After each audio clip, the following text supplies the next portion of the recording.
They called him the Butcher, not because he worked with meat, but because of how he handled people.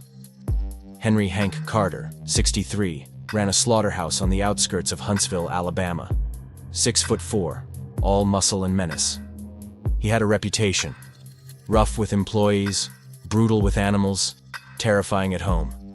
His wife, Janine, 57, had been married to him for 31 years. She knew the beatings were a cycle. Good days followed by rage. Rage followed by apologies. But the older Hank got, the worse he became. One winter night, Janine ended up in the ER with 3 cracked ribs. She said she slipped in the barn. The nurse didn't believe her. No one ever did. But Janine had stopped hoping for help.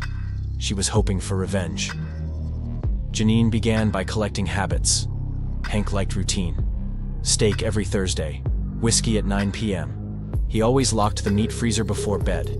He always took his shoes off at the back door. She took notes. Quietly. Like a scientist. She also studied something else. How long a body takes to freeze solid. She read veterinary books on sedatives. She learned about Telazol, a powerful animal tranquilizer. And then, one night, as the wind howled and Hank sat in front of the TV snoring with a bottle in his hand, Janine cooked his steak. Added crushed Telazol into the gravy. Watched him eat every bite. By 9:17 p.m., he was unconscious. She didn't hesitate. She wrapped his arms in butcher's plastic, dragged him with the meat dolly, opened the industrial freezer. She hung him on a hook, just like the animals he used to laugh at when he killed them.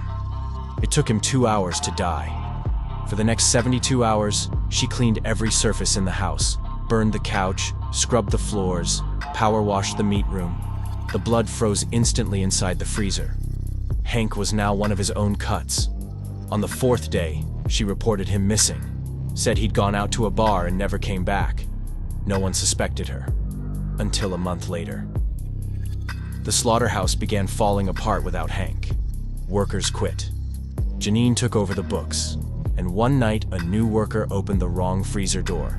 Inside hung a frozen torso, half-skinned, jaw frozen mid-screen. The police questioned Janine. She cried, collapsed, said Hank had enemies. But the coroner found traces of Telazol. They found her search history. They found his blood under the freezer's hinge. In court, she didn't deny a thing. He beat me. He skinned pigs like they were dolls. He told me once if I ever left, he'd cut my legs off, so I cut him out first. She was sentenced to life in prison.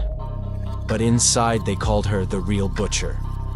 And no one, not even the most hardened lifers, ever sat near her at lunch.